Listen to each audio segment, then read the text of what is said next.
courtside of the virtual hardwood, it's the NLSC Podcast, episode number 425. This is Andrew with you once again, back for the easy listening hour here on the NLSC Podcast, just because I know Nate enjoys my accent so much. But yes, if you don't enjoy an Australian accent, I can bring in a New England one, because my co-host is Derek, aka Diva3. I'm happy to be here again, as always.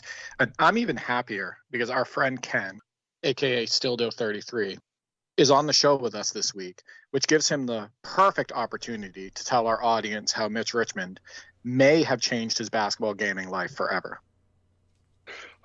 Wow, I don't even know what to say.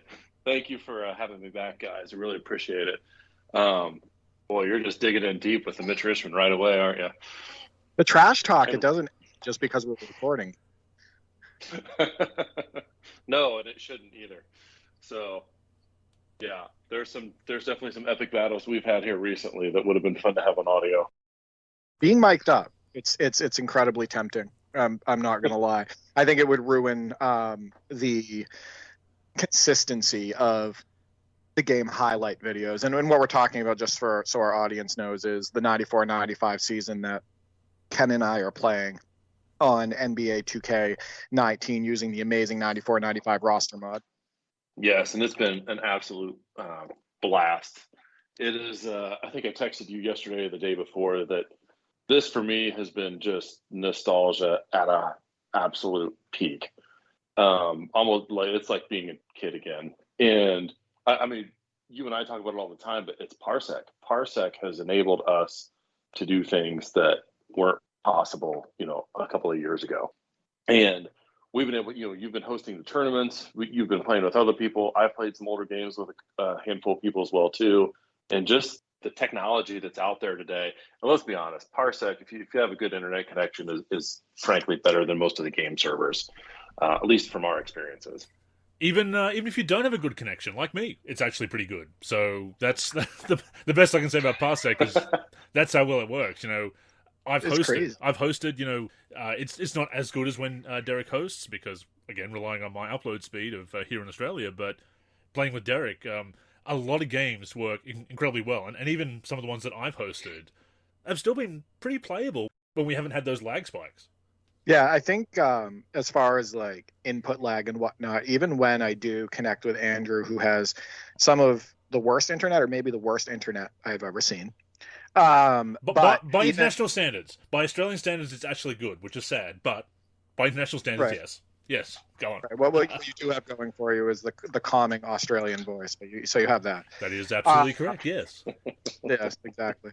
But even when we connect on games like NBA Live 2000 or NBA Live 2004, some of the older titles, it is more than playable. And we've had some great games head to head and co-op. With you hosting. And I never go into one of those sessions being like, oh, I'm going to be at a huge disadvantage, or I'm, not going to have a good time, or I'd be having a better time if I was hosting. It works good enough for me to just enjoy myself. And I remember we connected, you and I, on NBA 2K21, if you remember right, using the servers. And we played a game, Bulls versus Celtics. It works absolutely no worse than that, really, even with you hosting. So, yeah, Parsec is absolutely amazing. The season with Ken, I got to tell you, there's been some intense moments. There's been some learning opportunities, some lessons in it. The competitive nature of playing against another human on a basketball video game is almost unmatched. Like playing against the computer, Ken will tell you, because he hasn't been able, in the past before Parsec, he wasn't playing against another human. He was playing against the computer. It's just 10 times better and 10 times more competitive when you're playing against another human as opposed to the computer. Yeah, I totally agree. There is a lot more strategy that has been implemented really by both of us from game to game. Well, first of all, let me just say this now. Derek is by far a better player at 2K19 than I am at this point. And part of that is, I'm used to playing a computer, not used to playing a human. And your strategy changes, when you're playing against a person. Like, for example, I don't turn on a full court press against Derek because he's going to blow right by it. Whereas against the computer, you can kind of anticipate where they're going to pass. they're pretty consistent with it. They may adapt some, but you can get easy steals that way and take advantage of some of the computer cheese. But the other biggest thing is just you learn the ability and skill that another human brings and learn what you can do well, but you also learn what you cannot do well. And so when we open up the podcast today, Mitch Richmond is going to be really good. That's the guy you got to stop against the Kings. But Derek just took him like to a whole new level and just absolutely torched me with a really good Orlando Magic team. And I was just sitting there that whole time. I think I was texting him in the middle of this going, this is just really frustrating and stupid that I can't stop one person. And that's where like the strategy comes in, right? Because how many times, Derek, if we played out of habit, I'm running down to double team in the post and then you kick it out to somebody wide open for a three, whereas the computer will do that some, but not always. Yeah, so, I text 10 too, and I'm like, man, you got to stop the double teams. Like, I'm trying to help him while he's playing against him. Like, you're running around with Penny zooming around the court, but you're leaving shooters like wide open. The difference is, and one of the best things, and I'm not trying to toot my own horn, but I did play really well with Mitch Richmond. But one of the best things about this season, and Andrew brought this up on one of the past podcasts, he stated that one of the fun things is both of us using the same team against each other and seeing how we perform with that team and those players. For example, like Ken used the Kings versus me before this game, and you went 13 for 39 with Mitch Richmond. Yep. I used the Kings after, and I performed pretty much differently with every player on that Kings team. And we talked about one of the things that, and I need to work on some stuff too. I need to take care of the ball a little bit better. I feel like I still need to get a little bit better with Sean Kemp in the post, etc. But one of the things that, and I wanted you to discuss this too on the show, one of the things that you need to work on, because you didn't really have to do it when you were playing against the computer, is your one-on-one capabilities with the dribble, and then also when you have your dribble picked up. So I wanted you to actually discuss that if you can. Yeah, no, that's a great point. So for people that may not be totally aware of this, I wasn't. Just lack of too much playing against, or just a component of playing too much against the computer and not realizing what the game is capable of, which I know we'll talk about that a little bit more later, is if you pick up a game like 2K18, 2K18, you don't need a one-on-one move. All you have to do is hit the turbo button and go to the basket. But on 17, 20, 19, any of these, you really have to be proficient at learning these one-on-one moves to take your game to the next level. So if you watch any of my highlights, I feel like I'm really good in the post with even mediocre players, which probably drives Derek nuts. Who was it last game that I just? Well, I was something else. Stildo was excellent in the post with even the worst players. I got killed by Eric Riley and Elmore Spencer last game. With me using the Supersonics, who shouldn't be the worst in interior defense. That's definitely not something that you need to work on. You're very, very good in the post. Yeah. And that's something I just by default, because I didn't know how to do one-on-one moves on the wing, from a stance or on the dribble, I just learned how to do that. But I've never learned, and I just stuck with it because it worked, but I never learned how to do stuff with, other guys. So for example, it would be, we're playing a game and I've got Nick Anderson. And I think one game I was getting real frustrated because you would take a guy like Nick Anderson and drop 25 points.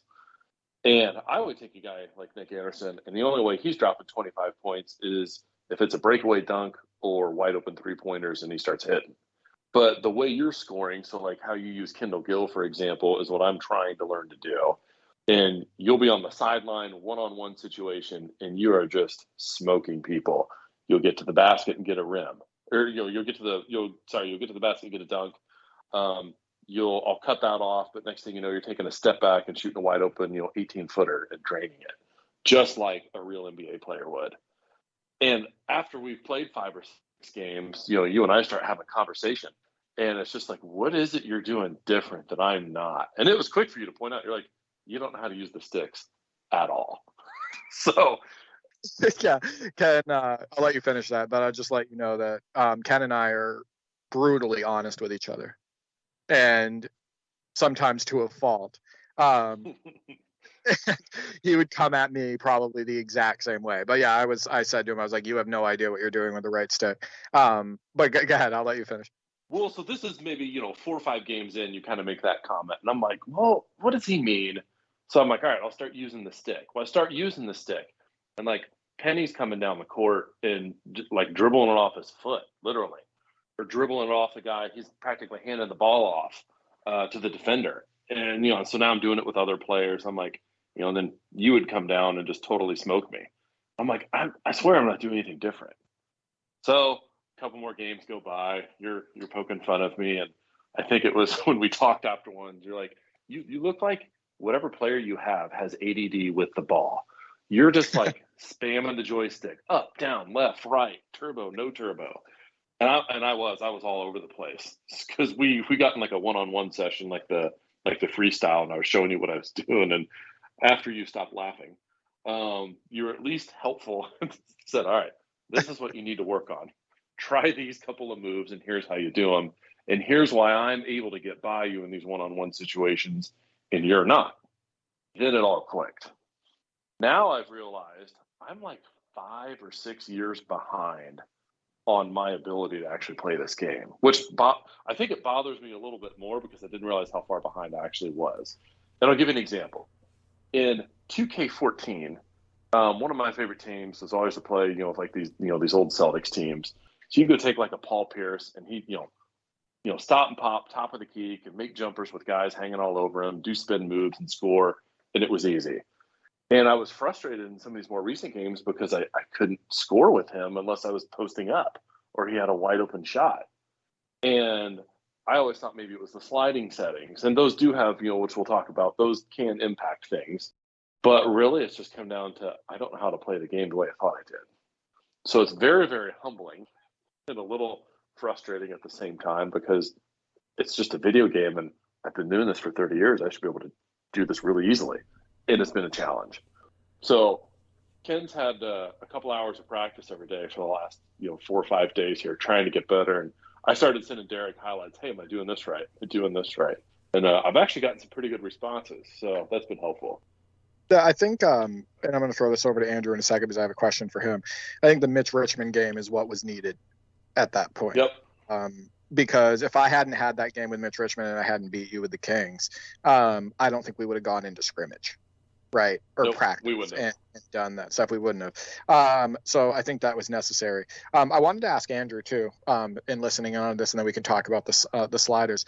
Has there ever been a turning point in a video game for you where you were like, all right, listen, I need to get better at this, or maybe the computer was whooping your butt and you were like, man, I need to figure this out. I need to get better at it. And then just something clicked.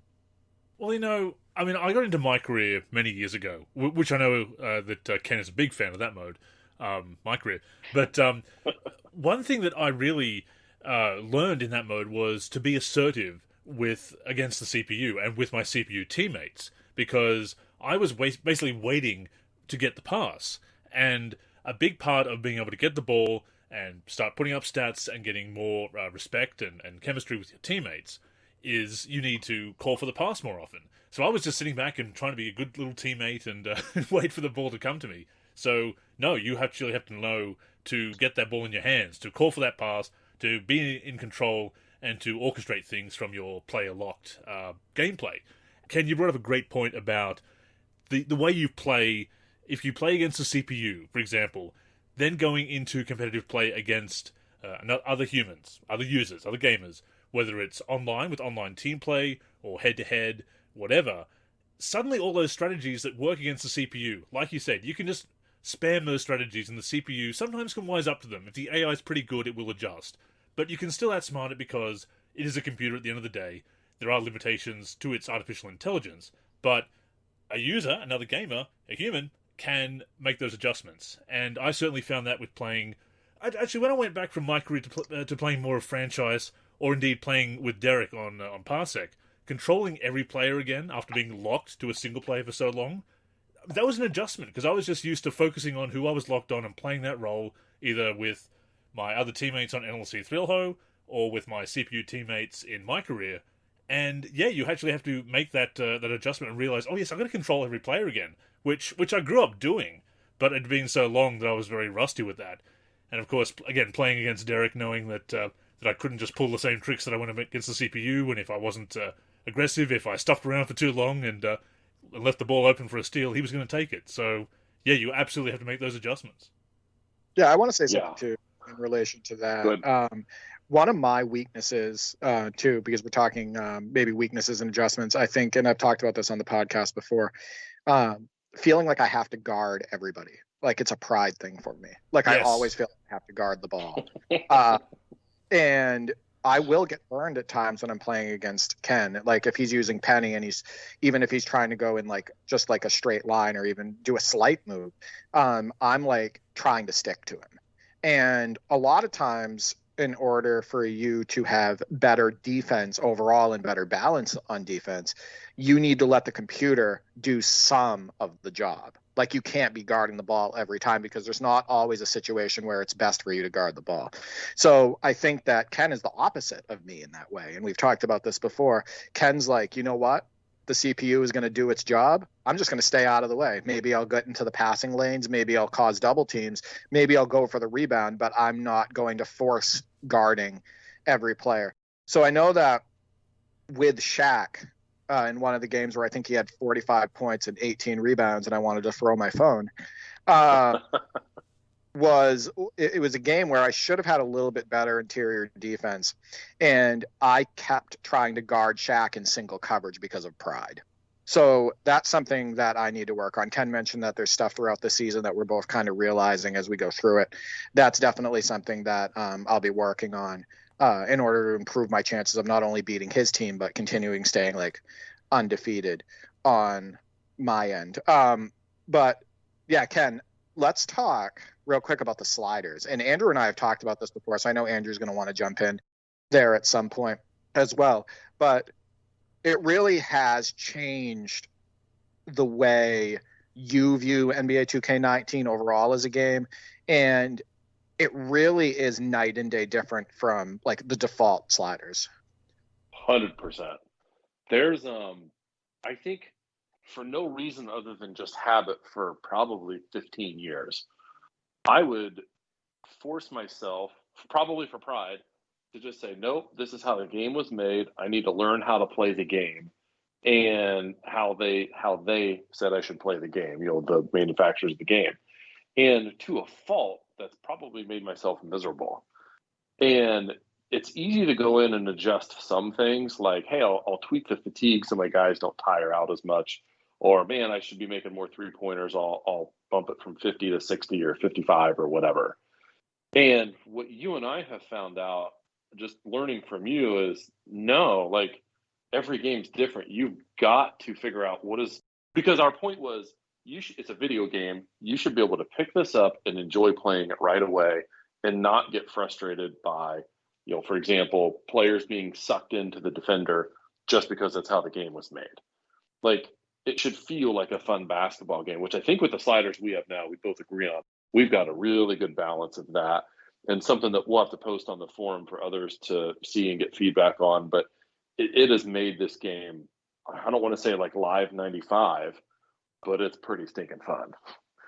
And it really has to do with all the slider adjustments we made. We tweaked some ratings of players that needed adjusted along the way, but it's the slider settings has made a monumental difference. It feels like a totally different 2K19 game than it was, even a year ago. Right. I think loosening up the action is the most important thing and making things reactive. Ken came up with a great point. And it's one of his favorite things about the sliders we worked on is in real life, NBA players make contested shots at times. And a semi-contested shot in the NBA when an NBA player has blue sky is not really a contested shot, right?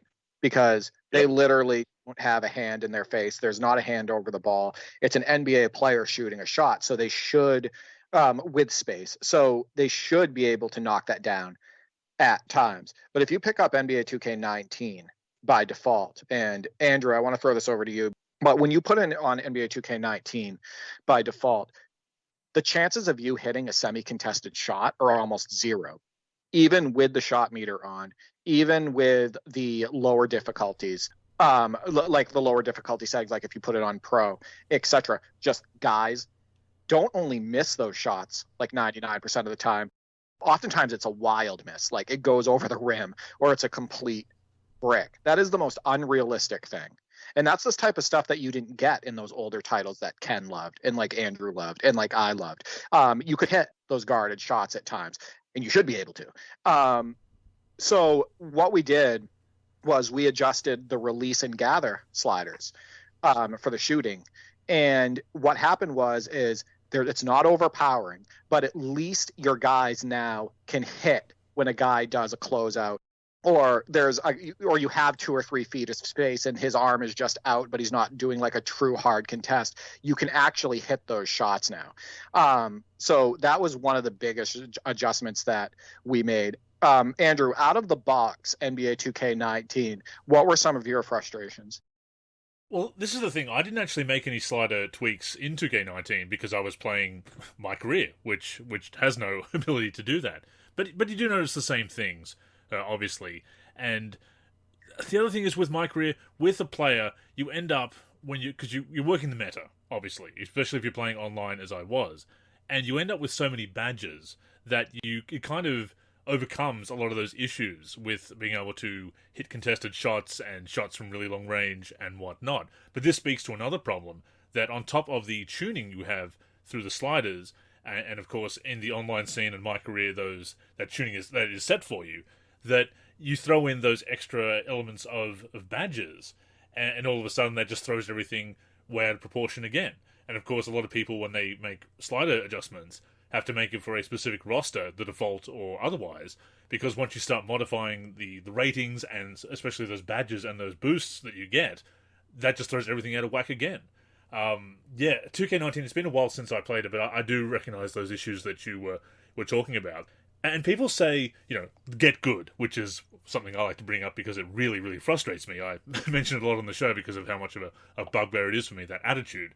But as you said, when it doesn't represent proper spacing in the contest scenario, it's not a case of get good. That is a valid complaint. And if you can fix it with sliders and make it more realistic and balanced, then absolutely go for it. And that's something they should be going for with the default sliders. But fortunately, outside of my career at least, and my team, we can make those changes. So that's it's great that you've been able to find that and make that movement a bit freer and more enjoyable all over. I think that the game made poorly mechanically by default, you don't just accept that. You can try to fix it, and you definitely have a damn right to critique it. That's why we have sliders. So, I mean, why have sliders if we're not supposed to adjust it for our own enjoyment? Right, but like in what you said too, and I'm gonna throw this back to Ken, but like what you said too, it doesn't fix stuff like my career, and it doesn't fix stuff like my team, because you can't edit sliders in those modes, right? And online, so a lot of those frustrations, right, exactly. So a lot of those frustrations can't even be fixed in the most popular game, in those popular game modes. So Ken, I wanted to throw that back to you about the shooting contested, and then also we increased the game speed to 60, and we turned body up sensitivity to 10. I wanted to throw that back to you too about the other adjustments that we made that have kind of fixed the gameplay. Yeah, that I would say the biggest adjustments we made were the body sensitivity, because that one was 2K17 plays really well. 2K18, there was some sucking into the body zones, probably there in all games really, but 2K18 it was the opposite problem.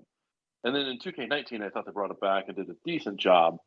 But, the point you made earlier, you still can't just drive by somebody, even with some of the best players, unless you make some of those tweaks. Which is to the point where I'm like, how the heck is Derek doing this? Because the computer does it to you, right? Well, if the computer can do it to me, why can't I? So, and that's where I noticed the big difference there. And adjusting a slider like that one makes a big difference. Adjusting that contested shot, just because I'm open for a second and the guy starts to close me out, with Chris Mullen, shouldn't turn into an automatic miss. And that's the problem with the game right out of the box. You're getting closed out with legendary, using a legendary shooter by a terrible defender and you're shooting 20%. I know that should not be acceptable. Like the comments on the YouTube video, right, Ken? Like the one I sent you. Yeah, it's those. Everybody's talking about it. Everybody turns in on default NBA 2K19. Everybody's like a lockdown. Like I could use, I don't know, like Russell Westbrook and have Steven Adams switched out onto me. Actually, I think they were on the same team at that time, so let's use a different player. And have Enes Kanter switched out onto me. And Enes Kanter is like sticking with me step for step. Yeah. And that's not right. But that's what that they did, like when you did, I think you made a video on 2K, I think it was 2K18 where you had like Wilt Chamberlain and like Russell Westbrook or somebody guarding him, and Chamberlain was able to just blow past everybody and get to the basket. Oh no, I did. Okay, so on 2K18, I think Andrew probably remembers this because I posted it in the thread. Somebody was arguing with me, and they said that's right.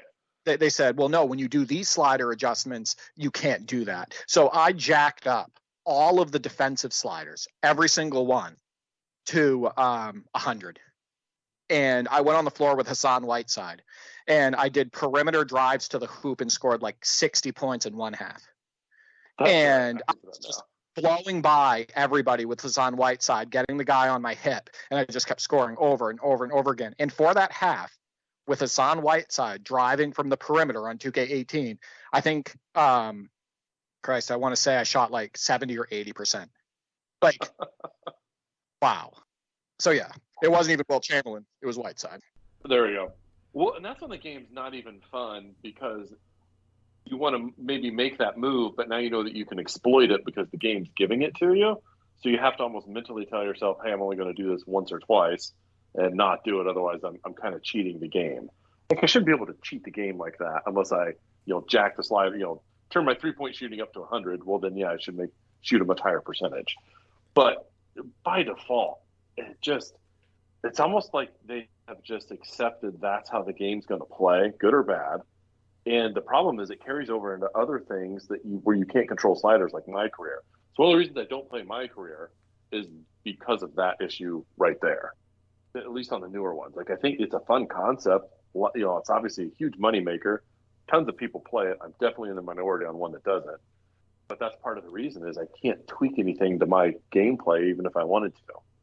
Now, I've also learned maybe I don't know how to play the game as well as I thought too, and not how to get open and beat people. But still the fact that you can't tweak some things is also frustrating. You bring up a great point there about people accepting it. And this is something I've seen a lot of, and you see it on Twitter sometimes, and in forums and Reddit and whatnot, people complaining about, everyone just wants to nitpick the games. And certainly you can get nitpicky complaints and bitching about the games. I mean, that is a thing that happens in any community. But a lot of people just kind of accept the games the way they are. They don't, first of all, they don't try and fix them with the sliders and just write the game off before even trying to fix it. And of course, there are limitations to what they can do. But other times, people trying to deny those issues. And Derek, you know this very well from that thread that you mentioned, that people were saying, no, this isn't a problem with 2K18. No, it's great, it's an improvement. And give it a year or two, and suddenly people are being a bit more honest about it. Some people, not everybody, some people. And I don't know why people can't be honest about it. Look, you can say, hey, I love basketball games, and I love 2K, and I appreciate the hard work. But here is XYZ, the problems, down the list, and make valid critique and back it up with evidence and well-reasoned criticism. But some people just don't want to hear it. Well, a couple things I actually want to bring up in relation to that. A lot of people don't accept it, technically, because they're still frustrated with it. But a lot of people, and I talked to Ken about this too before, a lot of people don't know how to voice what they're having an issue with the game, right? Yeah, or they can't true. Pinpoint it. But we've seen like the Steam ratings and the Metacritic ratings and how much they've tanked and all the outrage about about the game at times. And what do people usually say? What do these kids say? This game is trash. That mode is trash. This is trash. That's garbage. Like, they don't expand on what's bothering them, and sometimes they don't know how to put the words together to explain what it is, or that maybe they don't even want to take the time to. And I think that's one of the biggest problems.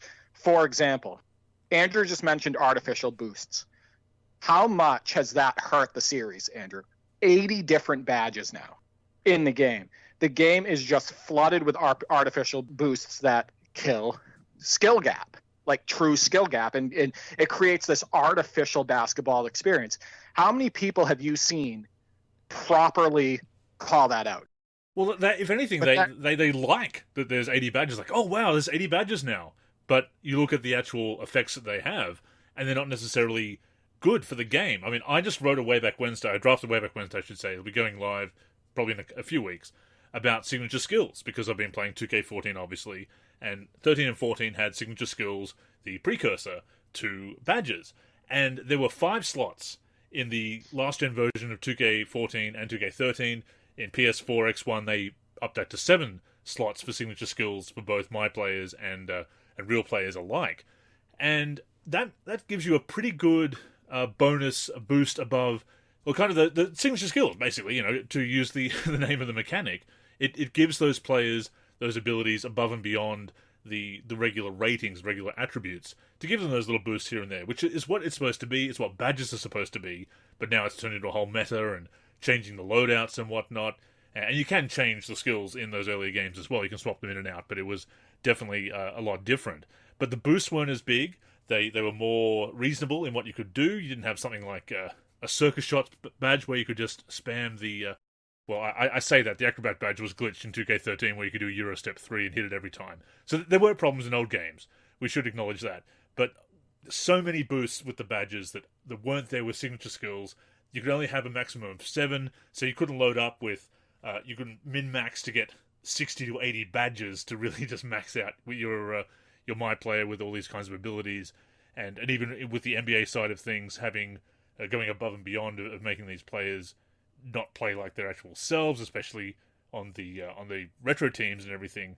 So yeah, it really has changed from... And you can see how signature skills was supposed to be a very sim concept, and now how it's gone to a very gameplay concept. Right. Well, I wanted to bring something up too. You mentioned, the some like it. Like, I think that some do like it, but most don't, because these are the same people that are going out and complaining about the gameplay and the imbalance of the gameplay, but they're not like truly explaining what they're having an issue with. That's the thing. And that's true. I mean, you mentioned calling things trash. You mentioned calling things trash and it's garbage, whatever. It's whatever ad hominem, whatever insult du jour it is at the time that they'll bring up. Cartoonish was a big one for a long time. They'd say, oh, NBA Live's animations are cartoonish. And so this way you can bring up things like, this belongs on the Cartoon Network, and all kinds of very unfunny barbs, attempts at a burn, if you will. Like, Live 07, I'll refer back to again. A lot of people might look at those animations and say, oh, that's cartoonish. But that doesn't tell you what the actual problem is. About the stiffness, about how there's not enough animations, so that when you trigger an animation, a dunk animation from too close to the rim, it goes into a dunk that's supposed to be performed from 5 feet away, and a takeoff from much further back, and awkwardly leaping and jumping and clipping through the backboard and moving backwards again, because it doesn't have enough animations that are contextually appropriate. Now that is the way to critique animation. But if I just say those animations are cartoonish or trash, I mean, you could call them trash and I'd understand, but if you just say cartoonish or trash, that doesn't get to the heart of the matter and how to improve that game. Not that you can fix 07, but really, but if you were to critique it, and that's, I think, a great example of how to critique those animations. If you just call them trash or garbage or whatever, or cartoonish, then that's not getting to the heart of the matter, which is not enough animation variety, too stiff, not lifelike enough. They don't trigger in contextual ways. If you approach the rim in 07 at the right angle, at the right time, and you get the right animation, it doesn't look great, but it doesn't look as bad as it can possibly be. But if you get the wrong animation at the wrong place, which happens a lot because there's not enough of the animations, contextually appropriate ones, that's when you get the real garbage-looking animations. But just saying they're garbage alone or cartoonish doesn't get to the heart of the matter. Like you say, Derek, a lot of people can't express that critique properly, and that is a problem. Right, I think, and I'm going to throw this over to Ken in a second. I forget which game. I think it was 2K20 or 2K21. The game felt piss poor for first impression, like on the sticks. You had people who were veterans of the series going out on the floor and using a guy like Peja Stojakovic and shooting like 2 for 22. because the shooting mechanics were so off on release. I can't remember which game that was, but I remember sharing screenshots on it. And they're just missing shots all over the floor that they should be hitting, that they feel like they're timing right. But the mechanics by default in the video game just didn't make sense. We're not user friendly and we're not realistic in any way. So one thing, so I want to get this actually back to Ken. When we're playing this season, we're at the point where we're both really looking forward to playing each game. I think you would agree. Like, it's not just because it's the 94-95 season and we have nostalgia, but because now the gameplay is dynamic and enjoyable and everything. Do you think we would be playing this season if we were using default sliders? Oh, there's no way. Not a chance. We would be... Agreed. Yep. There'd be no strategy other than we're fighting what the game will allow us to do out of the box. Fighting with the game. Yes, I'm going to let you continue. That's one of the biggest problems is you constantly feel like over the last few releases that you're fighting with the game. I agree. So, as an example, let's take Shaq. Shaq is an extremely dominant player in the game, as he was in the 90s. And there's certain things he can do almost unstoppably well. But as you've experienced with some games, like some guys just can't stop the guy, as nobody could.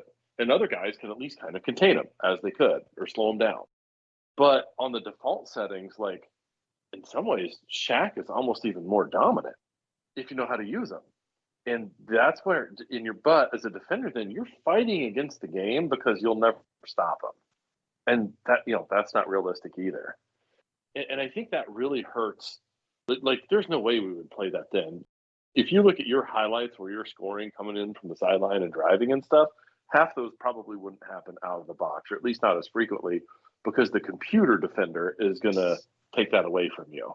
Even though you've earned it, you know how to do it, you're inputting the controller how to do it, but that would just be incredibly frustrating. We would have quit. Right, the shots you made with Chris Mullin in the Warriors game, like you probably would have missed half of those because they would have been considered semi-contested. For sure, 100%. Yeah, and we could go on and on with examples like that. And it's just at some point you want to have a realistic experience, which is what we're really trying to create. But at the end of the day, we also want it to come down to we want it to be decided by our skills, not the computer gameplay. If we just wanted the computer to decide it, we wouldn't have, we would use like a real shoot, the real player shooting percentage, not how do we time a release, as an example. And there's some other tweaks like that we would make. And I think part of it is we've had to adjust to how we play the game, which of course is right, because we decided how we're going to do it.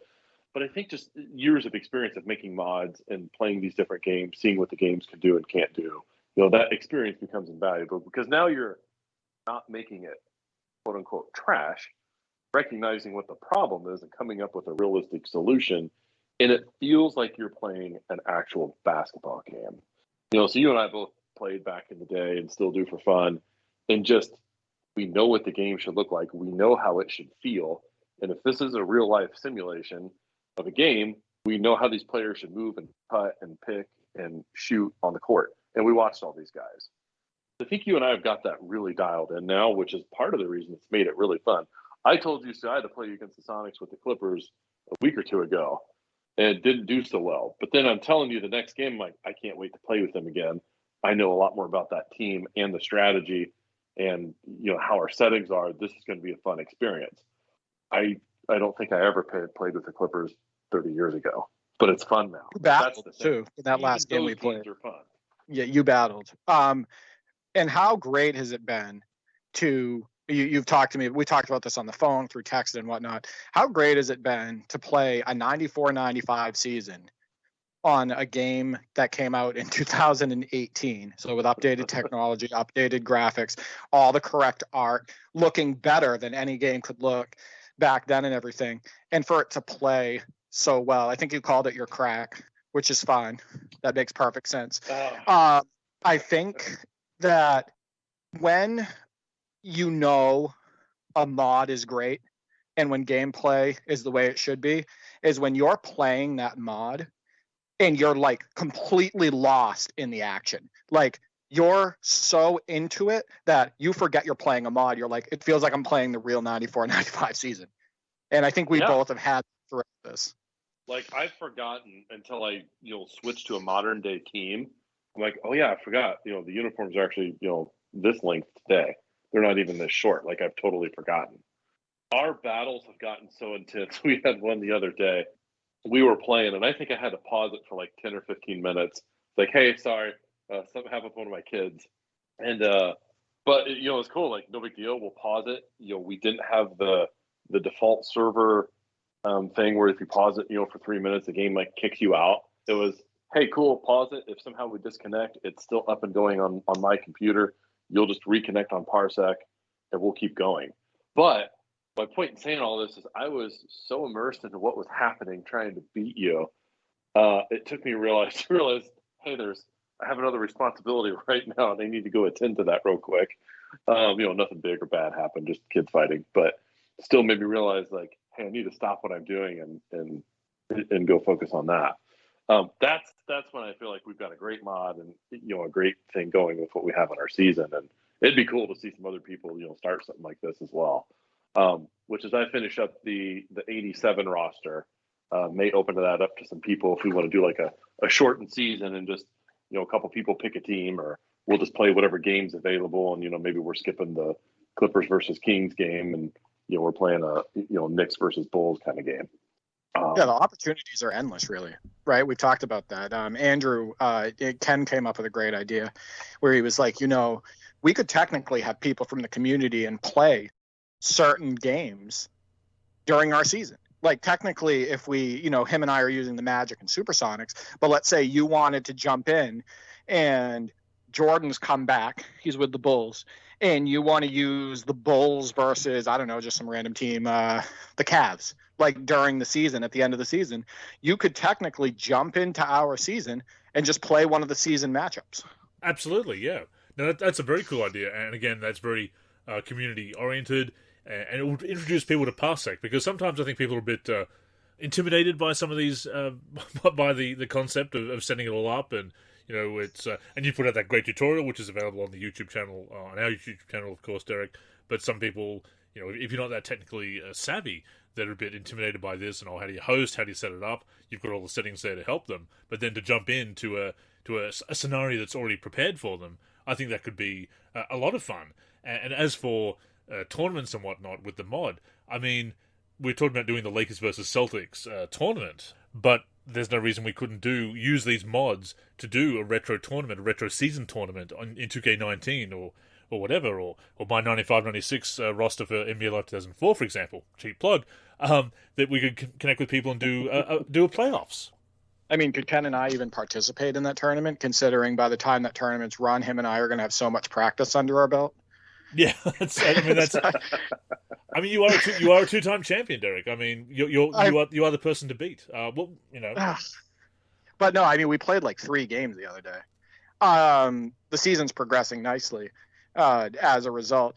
Before I had a couple other questions for Ken, but I want to ask you what your favorite games have been so far on the season. Right now, the Magic with Stildo he's 5-2.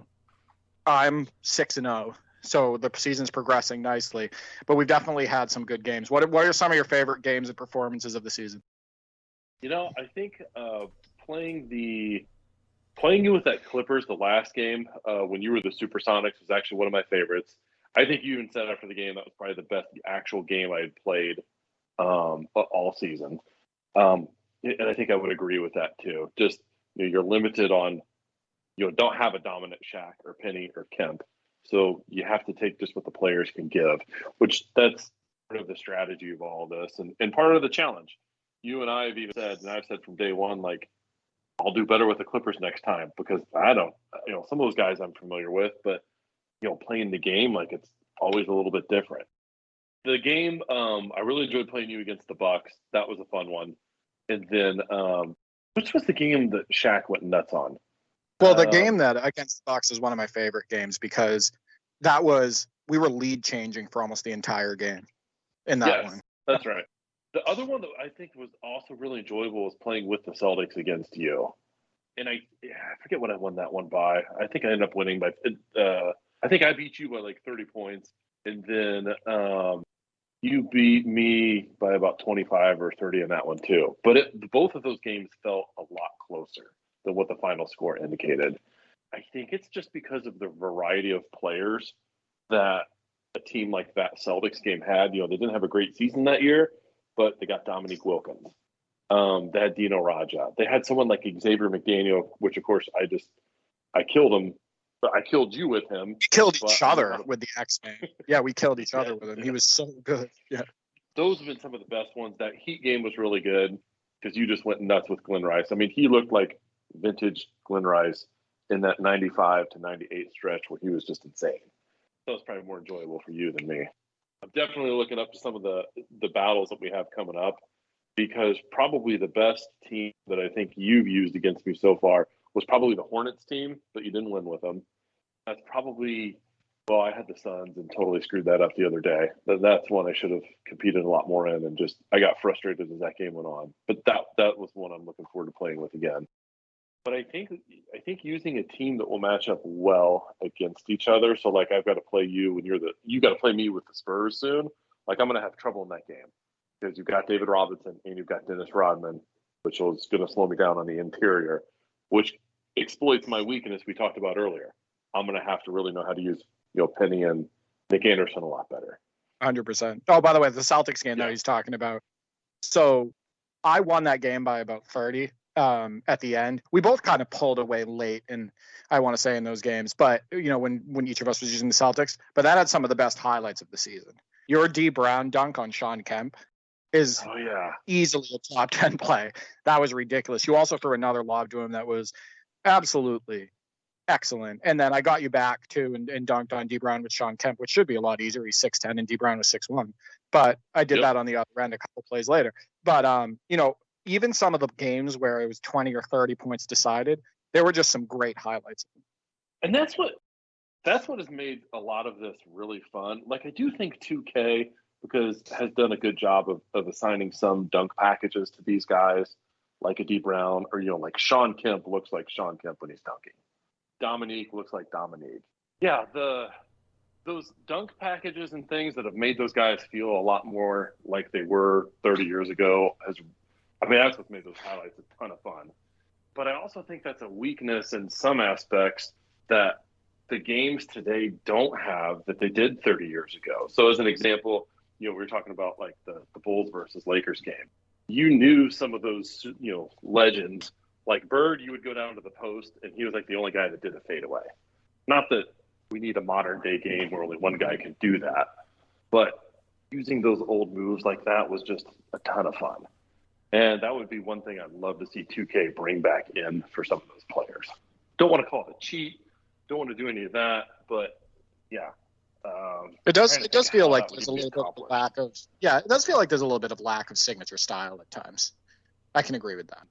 Like it would be neat if you could come down with, let's say, a Tim Hardaway, because he's Tim Hardaway, and do his killer crossover without necessarily having to be amazing at the sticks. But you don't want it to be hey, I don't need to be good at the game move, but he could kind of do it and would be maybe a little bit of a cheat or boost. Like I don't want to take away from him, but that's just one idea. Something like that. Like the NBA Fast Break 98 thing that I shared, where they have with a move only he can make.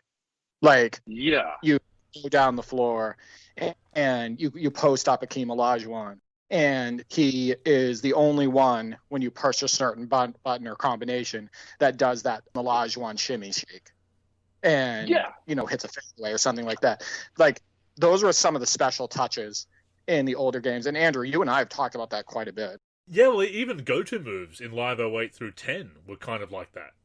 Oh, yeah, 100%. And it's unbelievable, too. I'll say again that NBA Live 10 had size-ups, dribbles, and then all of a sudden Live 14 through 19 had no size-up dribble. Just wild that they decided to go backwards. Yeah, so no, but I'd say some of my favorite games of the season was my first game of the season against the Warriors. A lot of good highlights in that one. I love the way that you used Chris Mullin. Had some fast break dunks at Sprewell.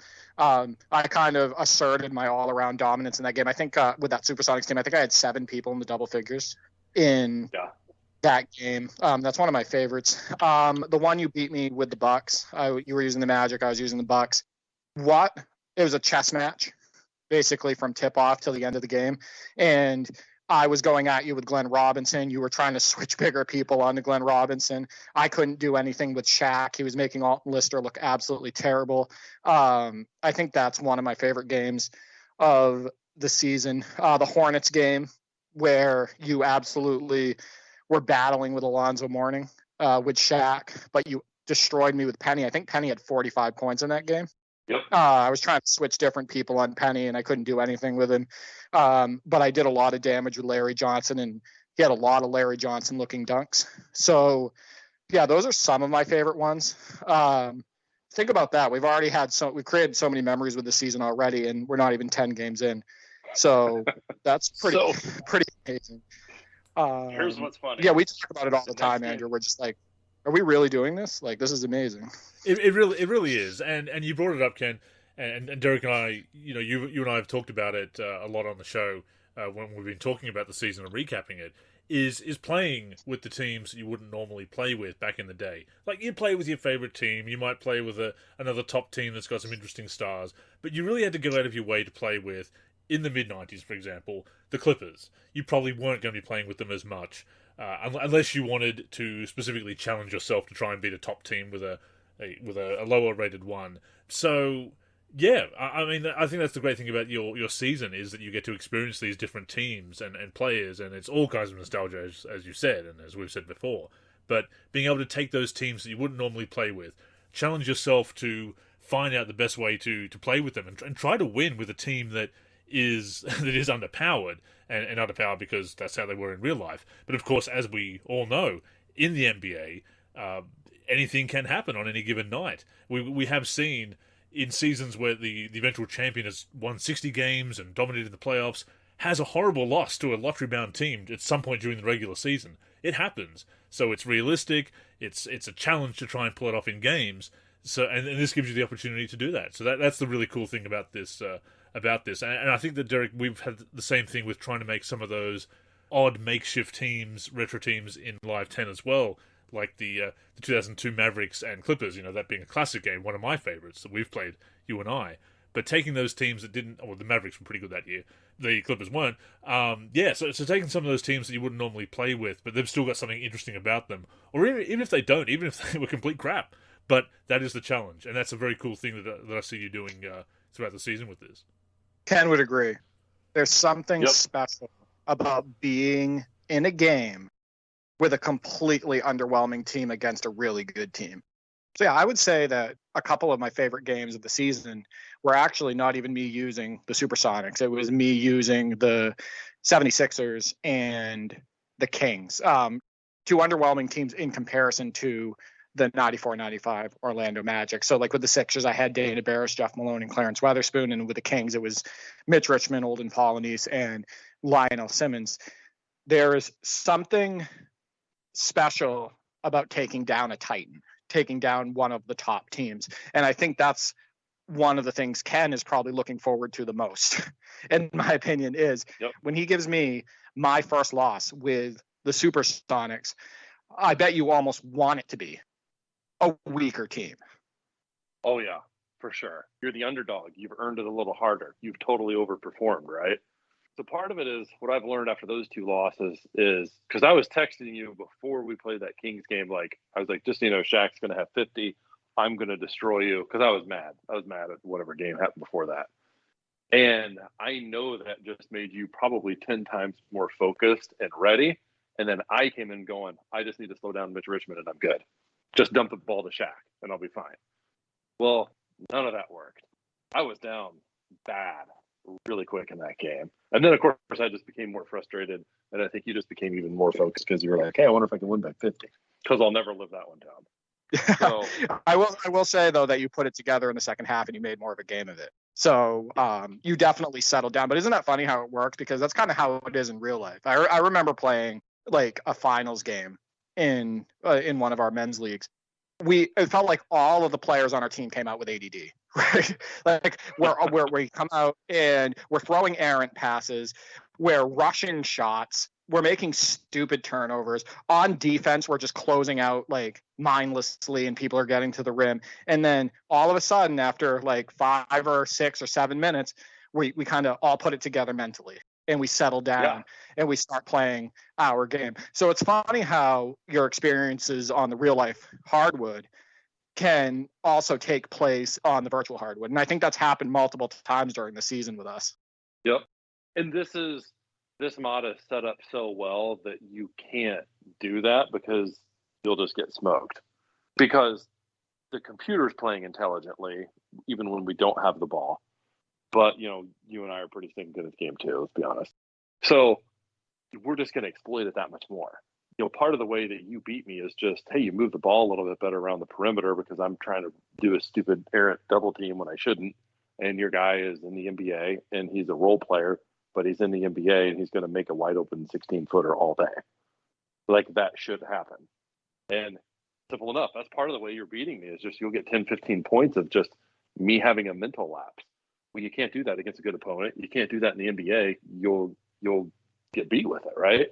So that's what's part of the fun is just coming up with that strategy. And we got that upcoming game, and I'm already going, I know what my team's weakness is. How can I keep Derek from exploiting it? And it's like Larry Johnson. He's good. He's not a good matchup against Kemp. And that's part of the downfall of the game is, Kemp is so much taller, right? So he's got an advantage against Johnson in the post. Well, I can still score in the post, but I'm going to have to shoot fadeaways. I can't do my power moves. So sitting there thinking of that in a strategy right away, but it's easy to run into the game and go, I'll just do what I always do. But, Kemp will start blocking the shots.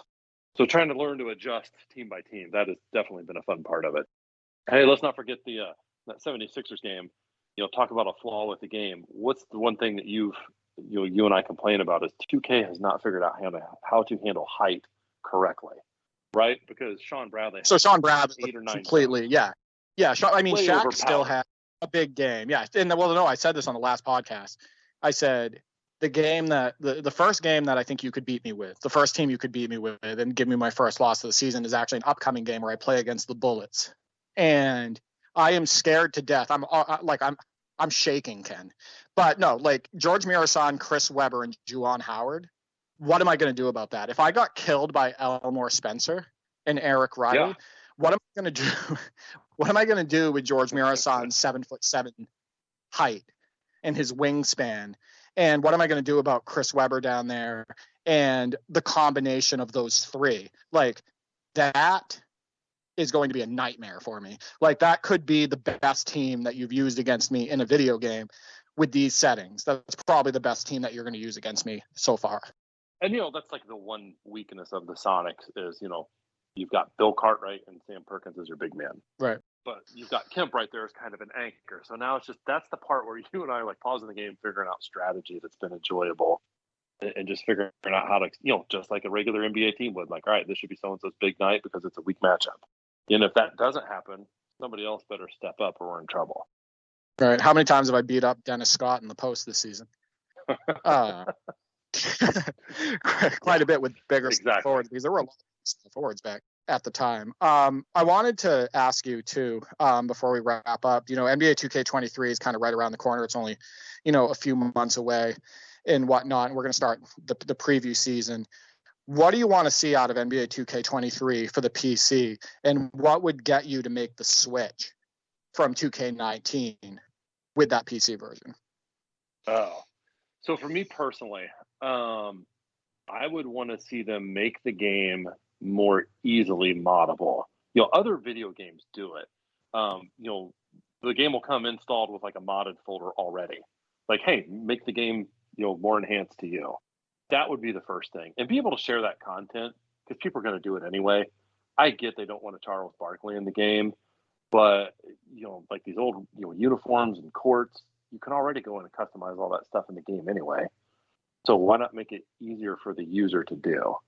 You can go into like the WWE 2K series and customize arenas and stuff. Why can't I customize arena in this? That'd be fun. So right, I would love to see MyLEAGUE, right, Ken? That's the thing. Yeah. They should allow it in offline roster making. I agree because the mechanics are there. Exactly, it's all there. The tools are pretty much right there too. You're not going to be able to necessarily edit faces as well as what you could using computer programs, but they could allow more like the wrestling games do because they've got all kinds of stuff. So I think just expanding on some of that to make, and however you play the game at that point, whether you want to play MyLEAGUE or, My Career or whatever, that would make it a more fun element. Make the gameplay actual gameplay so it's fun out of the box, and we don't have to spend days or weeks trying to adjust sliders to make it, feel that way. Those would be two of my big ones. I would love to see them expand current features without killing it. So, for example, look at where My Career was on 2K14 versus where it is today. It's like you're playing a basketball game, but you're also playing The Sims at the same time. You've got to do all these extra things just to get on the court. Can you dial that back? I like playing MyLEAGUE, but I don't want to have a MyGM, detail of it necessarily. So let me customize that online experience. Like in My Career, maybe you don't have to go do all that extra stuff. Those would be some big changes. The other thing I'd love to see them do is do some experimental stuff with kind of the retro video game feel.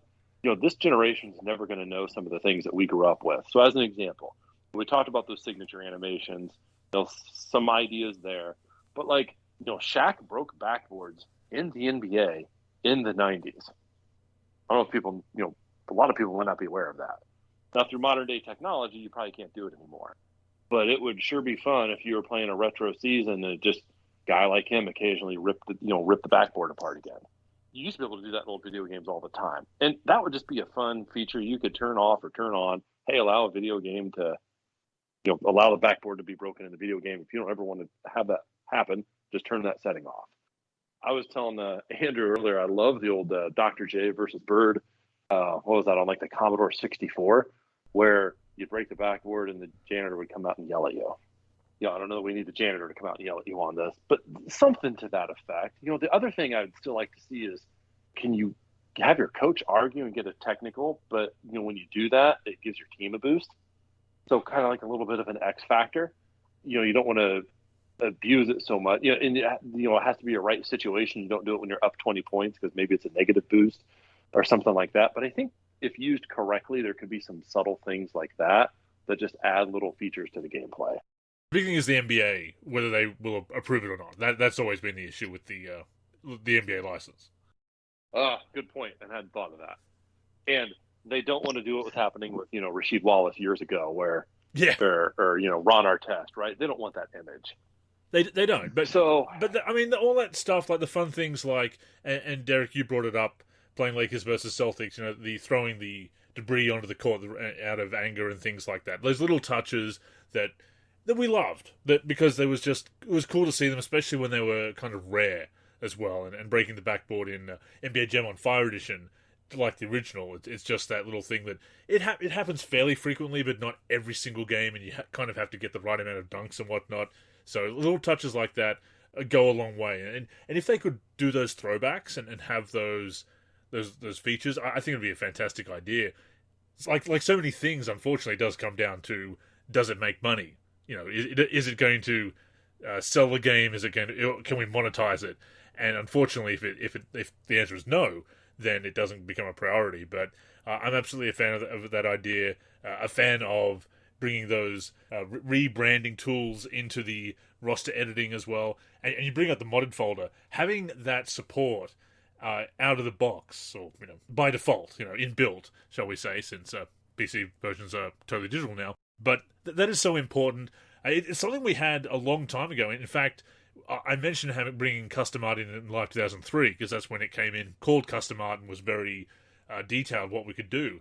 But that idea of a custom file folder actually goes back to at least Live 2000. Derek, I whipped up something quick for you playing Live 2000 this week or over the weekend, and yet being able to use that default modded folder without any plugins. How good was that? Oh, I want to make a point really quick. There's actually going to be a play maybe in the top 10 this week from NBA Live 2000 where Julius Erving has one of his signature dunks that happened. So I had never seen it in that game, but it is a sweet dunk. So be on the lookout for that. Coach K college basketball, you could break the backboard. So they had features like that back then. And of course, Coach K college basketball was basically the college version of NBA Live 96. Like same gameplay, same graphics. I love that game. We spent a ton of time on it. But, you talk about those little things so kids, can get immersed in the retro content. What we talked about on prior podcasts, retro filters. black and white for using some of the teams that played in black and white. The removal of the 3-point line, an option to remove it for the older teams. That would make retro modding easier. And for those on console who can't mod, it would allow them to get kind of a moddable experience, if you really think about it. So there's so many different things that I feel like they could do. Andrew, what would make rules? you... Yeah, exactly. We talked about that, didn't we, Andrew? Retro rules, for each era, maybe 90 set automatically in the game. Oh, definitely, yeah. Be fantastic. 2000. What, Andrew, would make you... you're playing NBA 2K14 My Career right now. What would make you switch and play My Career on NBA 2K23 or spend more time with the newest title than you are with retro titles? As far as My Career is concerned, I'd want more of an NBA-focused experience. I'd love to have an offline version of it. And there is an advantage to having that connected experience in so much as that you can level up a player no matter which mode you play. Because when they first started bringing in the online team play modes to My Career, you couldn't earn badge progress in online play, which was ridiculous. Discrepancies like that where your progress wouldn't be made if you were online or offline or whatever. So to be able to make progress to that player and not have to level them up separately, there's a lot of value in that. But if you want to stick to one mode or the other, and this is important for online play as well, because online players are kind of forced into the NBA side of My Career, which they're not interested in, just to level up their player, just to grind. So either way, you have to play something that you're not interested in. And you have to play a story that, from what I've heard, the 2K22 story, pretty awful. One of the worst, from what I've heard. Even worse than Be Fresh. People miss the days of Be Fresh. That's how awful it is from what I've heard of it. I haven't played it myself. I just couldn't get that far into 2K22. So having that separation, if possible, and that focus on the NBA side of things and being able to ignore the city, not have to ever go into the city or the neighborhood if you don't want to, that is important. But for me, it's the gameplay. I'm enjoying 2K14's gameplay so much more than 2K22. So if you get that looser gameplay and that better feeling on the sticks, then I'm going to enjoy that gameplay a lot more. I'm going to play 2K23 probably more. I'd be more interested in going back to My NBA at this point than going through the My Career again, because My Career, I just don't see them, realistically cutting down on the grinding and the microtransactions. So I think that mode is probably, I won't say dead to me, but certainly a lower priority than going back to the franchise experience in future games. But to get me to play the latest game, make the latest game fun to play on the sticks. That's what it comes down to. But certainly all that other stuff is important with the customization and whatnot, and on modding and getting the new gen or the PS5 X Series X version onto the PC is going to be a big thing moving forward. If for no other reason that it's more likely that the PC version isn't going to be dropped when the old consoles are. So that's important to get that port on there. But the gameplay, that's my big hang-up, because I like other stuff with My NBA and even My Team. I like stuff that they're doing it with this year, and My Career, I'd even give it a look and to see if I could grind my way through it. But the gameplay has just been such a turn-off for me in 2K22 that I'm playing 2K14. Enough said. Nothing will be more important than the gameplay. Absolutely. The first impression, how it feels. The modes are there. And, the modes are there and they're deep. So 2K's got a pretty good thing going with their modes. There are those quibbles there, and of course the microtransactions, the recurrent revenue mechanics are intrusive in many ways. But you can get around that. You can, if you are willing to grind, if you are willing to maximize the ways to grind for VC, or indeed if you are playing the offline aspect of those modes, the single player modes or My NBA, whatever, then you can avoid that altogether pretty much, or at least play at your own pace. But if the gameplay is not up to scratch, then I just can't stay. There's no reason to play those modes. Yeah, Ken would agree with us that you shouldn't have to be fighting all of these gameplay issues all the time with the default settings, where you feel like all you're doing is trying to dodge game issues instead of playing basketball. And that's how the games kind of feel like by default recently. And you also shouldn't have to spend hours upon hours doing your own tweaks to the rosters, attributes, tendencies, signatures, and creating custom slider sets just to make the game fun. Because in my opinion, that's a huge red flag. Yeah, totally. I think being able to jump in and have some playable experience some people want to get really into the weeds on my career, which is awesome. I think if I were to jump into my career, I just want to jump in and start playing it. I don't want to spend 45 minutes, like to Andrew's point, going through the street and going through some of the story mode, but that is part of the experience, right? So I think trying to be able to jump into some of those things, like a play now feature of it, would be nice to have. Anything like that is helpful. Sadly, we'll probably never get rid of all these microtransactions, though. I mean, it's been normalized at this point that you see people defending them. You say, oh, if you want to play a game where you can unlock things without paying for it, go play a game from 2003, old head. And I'm thinking, this isn't really a burn. You aren't really owning me by saying, go play these old games without microtransactions. You're saying that you're willing to be screwed over by them. I know that we can let our nostalgia run away with us, and back in my day everything was perfect. And no, it certainly wasn't.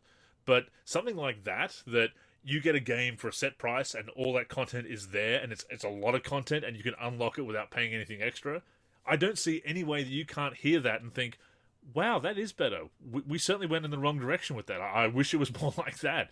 Why are we justifying it? I know we have to justify that everything is the latest and greatest, but that is definitely a situation where games have not improved. They've gone in a very undesirable direction, and people bring up arcades and being the quarter suckers and whatever of arcade machines, but you knew what you were getting: a turn on the machine. Once you put that in there, you got the turn, and if you were good enough to play, in some games you could keep playing until your lives will continue to run out. So there's a difference, and it's just a shame that stuff is so intrusive. And Derek, we've said it before. We know it's a business. We know there's that side of game development. We know that it is, that this is the basis of business to make money, and that's important to pay the costs of developing these games and the people who develop them. But there's just so much money going into the pockets of suits that have no creativity, no good input into the games, and a lot of these mechanics that, if they are designed around recurrent revenue, then the game design is weaker as a result, because you can, and that's why I always say it, that even if it's technically optional to pay, they want you to pay. So the design is going to push you in that direction, and it's going to be less entertaining if you don't. So we're seeing it there, and that's why my career is just so unappealing in the new games. And I thought I was burned out and done with the mode, and I'm having a blast with it in 2K14, which just goes to show it's not the concept; it is the way that concept is executed. You know what I would say to those kids? I would say, go spend your $100+ extra over the top price of the game, and buy your Crocs, get on your skateboard, and leave me the hell alone. Like, if you want to go spend all of this extra money over the top of the game price and buy all this non-basketball stuff, and buy your way through progress, and the game kind of forces you to, and you're going to stand up for that in a basketball video game that's marketed as a basketball simulation title, then just leave me alone. See, I have a right to criticize that stuff. See, I was going to say that you would say to them, go touch grass. I thought that was what you were leading up to, but not maybe. I'm not that old yet. Maybe in a decade or so, I'll start using stuff like that. Yeah, but to Derek's point earlier, the game's got to be fun right away. You're a business, you want to make money. I don't have that problem. But I'm not going to go spend my money if the game's not fun. Exactly. It's Hollywood is in the business of making movies, but we don't want to go and see movies that suck. Usually. Exactly. Yeah. The idea that the fact that it's business justifies making a subpar product. I mean, good business is making a great product that people want to buy and spend money on, to my mind. But of course, it is very successful as it is, especially being the only game in town. And again, that's why, as we've said so many times before, Ken, Derek and I on this show, that we want to see NBA Live come back into the space. We know it struggles. We know the uphill battle it has. But the importance of choice, and you grew up with it as we did, having all those different games on the market. I felt that NBA Live was the most consistent game through to at least maybe the mid-2000s, and coming out on the most platforms, and having the PC release, and having all the modding that we did in our community that made it so strong. Yeah. But there were other games too, and you played, I believe, NBA in the Zone, which led to the punch-up with your the pushing and shoving with your friend. All those other games. In the Zone and the early 2Ks and Shootout and all the the other series that were throwing their hat into the ring, and some were better than others, and some didn't come out every year, but there were those options. And if nothing else, we had Live and 2K being viable options for a few years there in the early 2000s at least. 2K was starting to build momentum and do some good things, and Live had a couple of rough years, but then it came back and really strong in those early to mid 2000s as well. After 2001, 2002 had a few of their issues, although they are very fun games, and looking back, quite good, maybe better than we gave them credit for at the time. But competition is so important in the space. We've seen what that lack of competition does, so we'd love to see it. As I said last week, I'm not banking on it. I want to see something more concrete before I get really excited about a comeback for Live or a EA college basketball game as well. But it's so important to have those options in the space. And I know we've said it a lot, but it's absolutely true. And the proof is in the pudding as far as what one game having a virtual monopoly over the genre has done. Well, yeah, look at Madden football. Exactly. That's dominated the market space for 20 years. And Live could certainly make a comeback because somehow they lost to 2K. And, 2K came around and took that crown. I think at some point Live could make a comeback. It's certainly an uphill battle to your point. It's not going to be easy, but I think it could be done. And I think one of the avenues where they could come in and do that with would actually be a college basketball release, because that would get a whole slew of buyers in to come in and play it for a totally different experience. And then you slip the NBA one in right after it. And then you do what you used to be able to do, where you could import and export, your college guys into the NBA. I'd do that. I don't know if other people would or not, but you could do it with a My Career player. Definitely. And look, they've also got the rights to NBA Jam. Bring that back. I mean, those Jam games they did, Jam 2010 on Fire Edition, great games on Fire Edition. Arguably the best game in the series, certainly one of the best arcade games ever made, to my mind. They've still got that IP. You can bring that back, even if you do an updated version with better graphics on Fire Edition. And you're still building it with that same gameplay. That's going to hold up in 2022. And if you just redo you do something new for the campaign mode, you bring in more challenges, you obviously update the rosters, you get some legends in there. Maybe you do add the creator player, which they wanted to do, but they had to cut from on Fire Edition, unfortunately, because they ran out of time to do that in the space of a year. So you can add some of things like that, but even if you just bring it back pretty much as it was, but updated and some new content, and maybe you have some live challenges, because everything's got to be live service these days, and there's value in that, obviously, and you push through roster updates as they were doing. You bring that back, and people will buy that, because that is an alternative. The arcade space is an alternative as well. That or Street. They kind of tried to bring back Street with Live 19 with some of the live events, and of course the one and the focus on the streets. It's not the same. No, it's very much. I've said it before. It's in a game without identity. It kind of tried to be live and street, but wasn't good enough at either one to really satisfy either fan base, and that was the mistake. But yeah, I've gone on about that at length. But I maintain that it's the big mistake they made with Live 19, and probably why they didn't move the needle, and why it's been on a hiatus for the last few years. And it's a shame. Let's pump the brakes on bringing up on NBA Jam on Fire Edition, because I think Stildo is still punching the air right now about losing to me in the finals of the tournament. Oh man, I forgot about that. Too. Yes, that was you guys in the finals there. Yeah. That was some of the best video game. That whole tournament was one of the most enjoyable things for me, and almost put together an unbelievable comeback to win that too. But you scared the hell out of me. That Larry Bird game winner facing elimination had me sweating. And the level of screaming from Ken when he hit that shot, I almost had to go out and buy a new phone. I almost broke it. He was like top of his lungs yelling, because we were on the phone through that whole series. But man, that game we had, I think it was the elimination game. But your reaction before it happened, because you saw it coming, and your words were, "Oh no!" And then Bird pulled up and hit right before Larry hit it. But no, my favorite moment might have been the entire half of basketball where we didn't say one word, because we were so into the action. It was so intense, and both of us were trying so hard to win, and we knew it was an important game, so we didn't even say anything until the final buzzer. That is when you know that it's getting really, really serious. But and in the just be really serious about this for a moment. To do a tournament, obviously Parsec is fantastic. We bring it up so many times, so often on the show, because it's become a big part of our basketball gaming. But what would really heighten the parabola is if we did a tournament with Incredibasketball. We're not doing a tournament on that terrible game. Is that because you don't own it, Derek, or is it because the game makes NBA 2K22 default gameplay look like the best basketball video game ever made? Yeah. I don't think anybody would really have fun in that tournament. We might have a few laughs. Ken, actually, before we let you go here, what's the next game that you would like to see us have a tournament on? Oh, man. So a couple come to mind. I'd love to do like one of the old like Bulls versus Lakers or Lakers versus Celtics, one of those.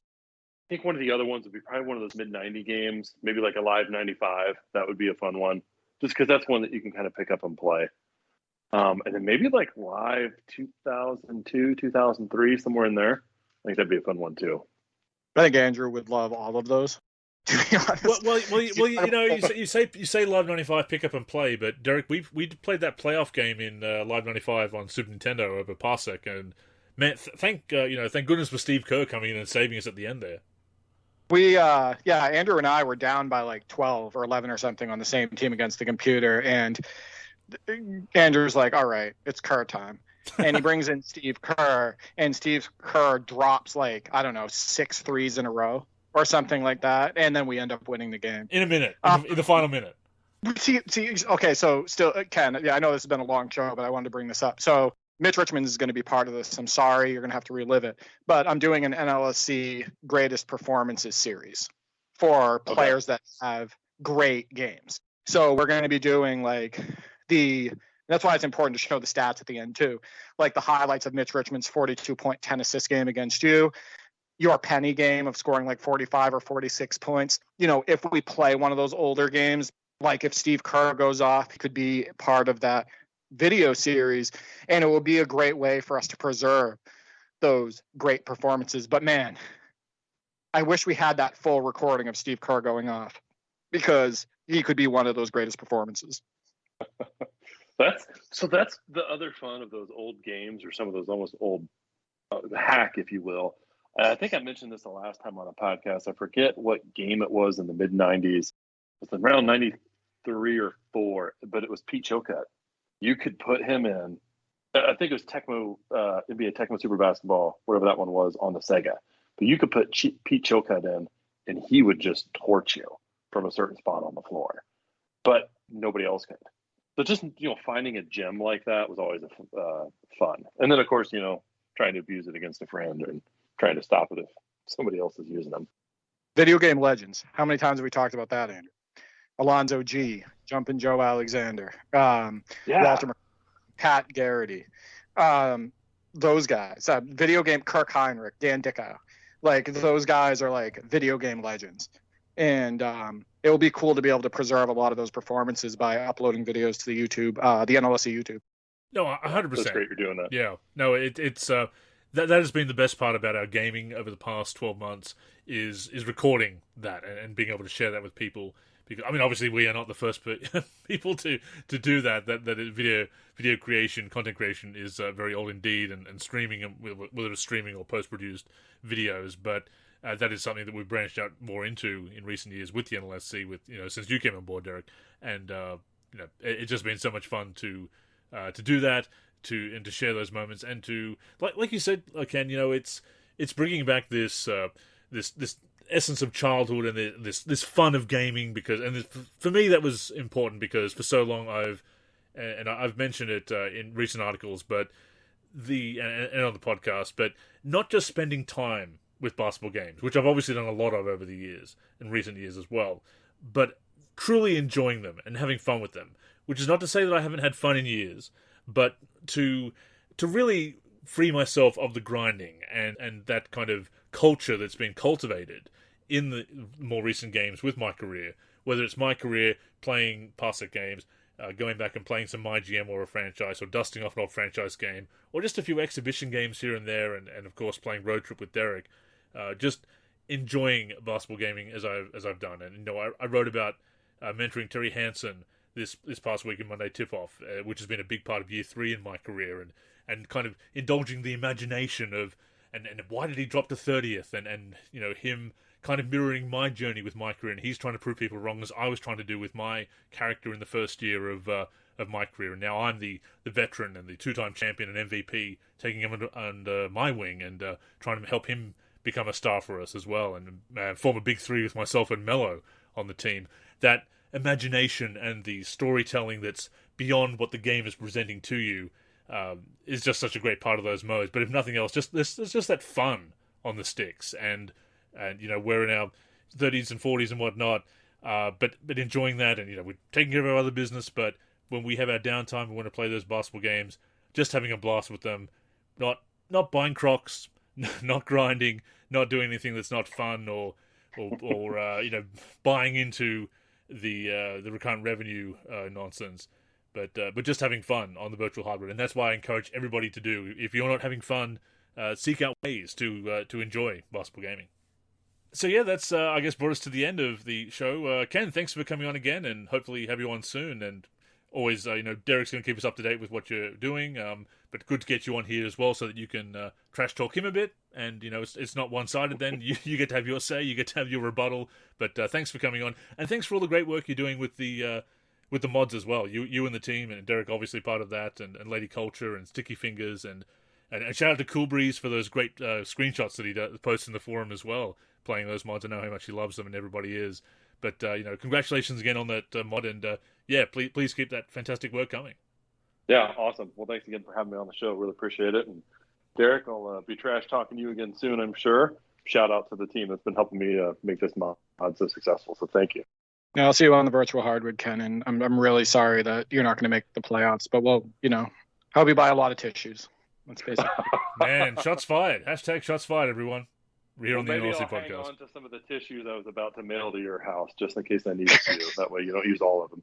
Yeah. You guys really do need to be mic'd up for these games. I'm just putting it out there. We've talked about that. We might do some, especially once playoff time gets near. We may have to even live stream a couple of these. We've talked about doing that. That might be fun. But check out Neon and Butch Gaming. But speaking of promotion, of course, the NLSC Podcast comes out every week on the NLSC. We're also on all the major podcatching apps and platforms: Spotify, Apple Podcasts, Stitcher, Podcast Addict, just to name a few.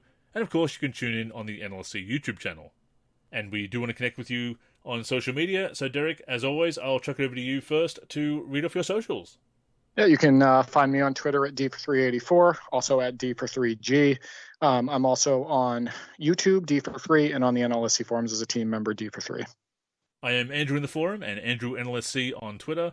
The NLSC is on Facebook and Twitter at the NLSC. We are NLSC Basketball on Instagram.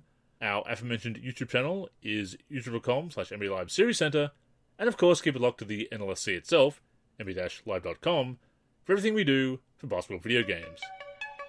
But yes, that's all for this week. So thank you once again for tuning in. Until next time, I'm Andrew.